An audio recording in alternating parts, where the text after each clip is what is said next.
ಸ್ನೇಹಿತರೆ, ಕುವೆಂಪು ಅವರು 29 ಡಿಸೆಂಬರ್ 1904ರಲ್ಲಿ ಶಿವಮೊಗ್ಗ ಜಿಲ್ಲೆ ತೀರ್ಥಹಳ್ಳಿ ಜನಿಸಿದರು. ತಂದೆ ವೆಂಕಟಪ್ಪಗೌಡ, ತಾಯಿ ಸೀತಮ್ಮ ಹಾಗೂ ಪತ್ನಿ ಹೇಮಾವತಿ. ನಮ್ಮ ಹೆಮ್ಮೆಯ ಪುತ್ರ. ಅವರ ಪೂರ್ಣ ಹೆಸರು ಕುಪ್ಪಳ್ಳಿ ವೆಂಕಟಪ್ಪ ಪುಟ್ಟಪ್ಪ. ತಂದೆ ವೆಂಕಟಪ್ಪಗೌಡ, ತಾಯಿ ಸೀತಮ್ಮ. ಅವರ ಪ್ರಶಸ್ತಿಗಳು ಪದ್ಮವಿಭೂಷಣ, ಜ್ಞಾನಪೀಠ ಪ್ರಶಸ್ತಿ, ಕೇಂದ್ರ ಸಾಹಿತ್ಯ ಅಕಾಡೆಮಿ, ಪಂಪ ಪ್ರಶಸ್ತಿ, ಪದ್ಮವಿಭೂಷಣ, ಕರ್ನಾಟಕ ರತ್ನ, ಕನ್ನಡ ವಿಶ್ವವಿದ್ಯಾನಿಲಯದಿಂದ ನಾಡೋಜ ಪ್ರಶಸ್ತಿ, ಮರಣೋತ್ತರ ಪ್ರಶಸ್ತಿ ಕೂಡ ಬಂದಿದೆ. ಕುವೆಂಪು ಅವರ ಪ್ರಶಸ್ತಿಗಳು ನಮಗೆ ಹೆಮ್ಮೆ ತರುವಂಥದ್ದಾಗಿದೆ. ಹಾಗೆ ಅವರ ಕವನ ಕಾವ್ಯಗಳು: ಕೋಟಿ ದನವಿದ್ದರೂ ಪಟ್ಟಣವುಗಳು, ಕಾಸಿಲ್ಲದಿದ್ದರೂ ಸುಖ ಹಳ್ಳಿಯ ಬಾಳು. 100 ಸಾರಿ ಸೋತಿದ್ದರೇನು, 101 ಸಲ ಬಿದ್ದರೇನಂತೆ. ಸೋಲು ಗೆಲುವಿಗೆ ಮೆಟ್ಟಿಲು, ಬಿದ್ದರಲ್ಲವೇ ಮರಳಿ ಹೇಳುವುದು. ಬೀಳದಿದ್ದವನು ಎಂದು ಮೇಲೆದ್ದವನಲ್ಲ. ಇದು ಕುವೆಂಪು ಅವರ ಒಳ್ಳೆಯ ವಾಕ್ಯ ಅಂತಲೇ ಹೇಳ್ಬೋದು. ಅವರ ವಾಕ್ಯಗಳು ಜನ ಮನ್ನಣೆ ಪಡೆದಿವೆ. ಇನ್ನೊಂದು ವಾಕ್ಯ ಇದೇ ರೀತಿ: ಅರ್ಥವಿಲ್ಲದ ಪ್ರಶ್ನೆಗೆ ಸುಮ್ಮನಿರುವುದೇ ಉತ್ತರ. The answer is silence for A meaningless question.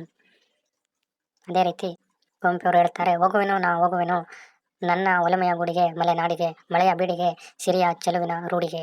ಇದು ಅದ್ಭುತ ಮಾತುಗಳು ಕುವೆಂಪು ಅವರ. ಅದೇ ರೀತಿ ಕುವೆಂಪು ಅವರು ಹೇಳ್ತಾರೆ ಕನ್ನಡದ ಬಗ್ಗೆ: ಎಲ್ಲಾದರೂ ಇರು, ಎಂತಾದರೂ ಇರು, ಎಂದೆಂದಿಗೂ ನೀ ಕನ್ನಡವಾಗಿರು. ಕನ್ನಡವೇ ಸತ್ಯ, ಕನ್ನಡವೇ ನಿತ್ಯ. ಕನ್ನಡ ಗೋವಿನ ಓ ಮುದ್ದಿನ ಕರು. ಕನ್ನಡ ಒಂದಿದ್ದರೆ ನೀನು ನಮಗೆ ಕಲ್ಪತರು. ಕನ್ನಡವೇ ಸತ್ಯ, ಕನ್ನಡವೇ ನಿತ್ಯ ಅನ್ನೋ ಅದ್ಭುತ ಸಾಲುಗಳನ್ನು ಕುವೆಂಪು ಅವರು ಹೇಳ್ತಾರೆ. ಅದೇ ರೀತಿ ಅವರ ಇನ್ನೊಂದು ಸಾಲು ಏನೆಂದರೆ: ಮನುಜಮತ, ವಿಶ್ವಪಥ, ವಿಜ್ಞಾನ ದೃಷ್ಟಿ, ವಿಚಾರ ಬುದ್ಧಿ ಇವು ನಮ್ಮ ಹೃದಯದ ನಿತ್ಯ ಮಂತ್ರಗಳಾಗಬೇಕು ಎಂಬುದು ಅವಾಗಲೇ ಕುವೆಂಪು ಅವರು ಹೇಳಿದ್ದು.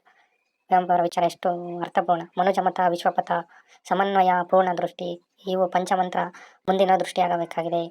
ಈ ಮತ ಆ ಮತ ಅಲ್ಲ, ಮನುಜಮತ. ಈ ಪಥ ಆ ಪಥ ಅಲ್ಲ, ವಿಶ್ವಪಥ. ಅದೇ ರೀತಿ ಇನ್ನೊಂದು ಹೇಳ್ತಾರೆ ವಾಕ್ಯ: ನಾಳೆ ಎಂದರೆ ಆಗದು, ಮುಂದೆ ಎಂದರೆ ಆಗದು. ಹಿಂದೆ ನೀನು ನಿರ್ಣಯಿಸಬೇಕು, ಹಿಂದೆ ನೀನು ಎತ್ತಿ ಕೆಲಸ ಮಾಡಬೇಕು. ಬೆಂಕಿಗೆ ಬಿದ್ದವರು ನಾಳೆ ಎತ್ತುತ್ತೇನೆ ಎಂದರೆ ದೊರೆಯುವುದೇನು? ಬೂದಿಯಲ್ಲವೇ? ನೀರಿಗೆ ಬಿದ್ದವರು ನಾಳೆ ಎತ್ತುತ್ತೇವೆ ಎಂದರೆ ಲಭಿಸುವುದೇನು? ಬರೀ ಹೆಣವಲ್ಲವೇ? ಇದು ಯಾವ ರೀತಿ ಅದ್ಭುತ ವಾಕ್ಯ ಕುವೆಂಪು ಅವರದ್ದು. ಕುವೆಂಪು ಅವರು ನಮ್ಮ ಹೆಮ್ಮೆಯ ಕವಿ ಅಂತ ಹೇಳ್ಬೋದು. ಅದಕ್ಕೋಸ್ಕರನೇ ಇನ್ನೊಂದು ವಾಕ್ಯ ಏನಂದರೆ: ಕುವೆಂಪು ಅವರನ್ನು ನಾವೆಷ್ಟೇ ಹೊಗಳಿದ್ರು ಸಾಲು. ಅವರು ಜಗದ ಕವಿ, ಯುಗದ ಕವಿ, ರಸ ಋಷಿ, ರಾಷ್ಟ್ರ ಕವಿ, ಕನ್ನಡಕ್ಕೆ ಪ್ರಥಮ ಜ್ಞಾನಪೀಠ ಪ್ರಶಸ್ತಿ ತಂದುಕೊಟ್ಟ ಮಹಾನ್ ಚೇತನ, ವಿಶ್ವಮಾನವ, ಸಂದೇಶವನ್ನು ವಿಶ್ವಕ್ಕೆ ಸಾರಿದವರು, ಮಲೆನಾಡಿನ ಹೆಮ್ಮೆಯ ಪುತ್ರ ನಮ್ಮ ಕುವೆಂಪು ಅವರು. ಕುವೆಂಪು ಅವರು ಕರ್ನಾಟಕದ ಹೆಮ್ಮೆಯ ಪುತ್ರ ಅಂತಲೇ ಹೇಳ್ಬೋದು.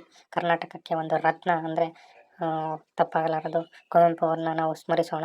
ಕುವೆಂಪು ಅವರ ವಿಚಾರಗಳನ್ನು ನಾವು ನೆನಪು ಮಾಡಿಕೊಳ್ಳೋಣ. ಮನುಜಮತ, ವಿಶ್ವಪಥ ಅಂತ ಆವಾಗಲೇ ಹೇಳಿದವರು ಕುವೆಂಪು ಅವರು.